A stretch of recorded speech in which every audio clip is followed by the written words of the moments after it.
যুদ্ধও যে কখনো কখনো আশীর্বাদ হতে পারে, কপাল খুলে দিতে পারে একটি জাতির, সেটিই যেন প্রমাণ করে দেখালো ইরান।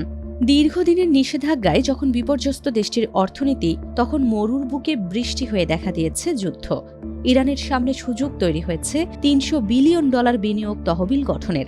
কিভাবে এই সুযোগ তৈরি হলো ইরানের? যুদ্ধে ইরানের হার না মানার মানসিকতা ও পাল্টা জবাব সমঝোতায় আসতে বাধ্য করেছে মহাশক্তিশালী যুক্তরাষ্ট্রকে। সব ঠিক থাকলে আগামী 19 জুন আনুষ্ঠানিক চুক্তি স্বাক্ষর করতে যাচ্ছে দুপক্ষ।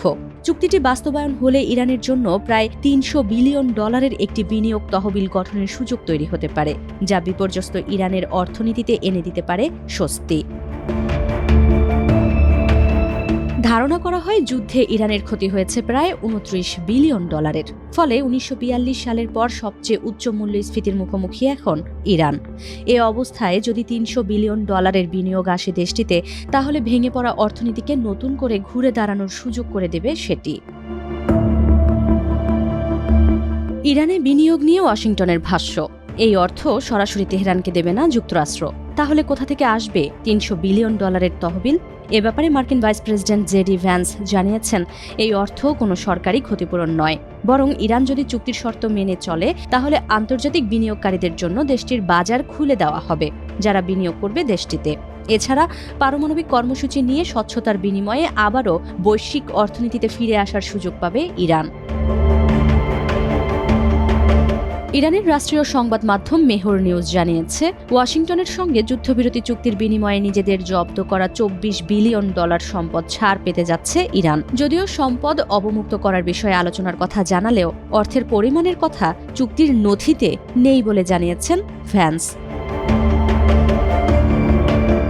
এদিকে ফ্রান্সে অনুষ্ঠিত G7 সম্মেলনেও বাড়তি গুরুত্ব পেয়েছে ইরান ইস্যু।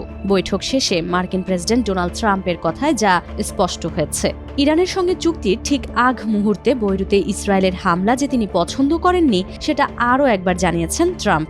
বলেন, আমি নেতানিয়াহুকে জানিয়ে দিয়েছি, আমি এই হামলা একেবারেই পছন্দ করিনি। লেবাননের ব্যাপারে তাকে আরও দায়িত্বশীল হতে হবে। হিজবুল্লাহকে সামলানোর দায়িত্ব আগামীতে সিরিয়ার ওপর ছেড়ে দিতেও ইসরায়েলকে পরামর্শ দিয়েছেন ট্রাম্প। বলেন, সিরিয়ার প্রেসিডেন্ট আহমেদ আল শারা সেখানে সবকিছু গুছিয়ে আনতে অসাধারণ কাজ করেছেন। হিজবুল্লাহর সঙ্গেও তার সম্পর্ক খুবই ভালো। আমি ইসরায়েলকে পরামর্শ দিয়েছি হিজবুল্লাহর বিষয়টি সিরিয়ার ওপর ছেড়ে দিতে, কারণ আমার মনে হয় তারা এই কাজটি আরও ভালোভাবে করতে পারে। হিজবুল্লাহকে নিয়ন্ত্রণ করতে ইসরায়েলের ব্যর্থতা তুলে ধরে ট্রাম্প আরও বলেন, ইসরায়েল অনেকদিন ধরে হিজবুল্লাহর বিরুদ্ধে লড়াই করছে এবং এতে অনেক বেশি মানুষ নিহত হচ্ছে।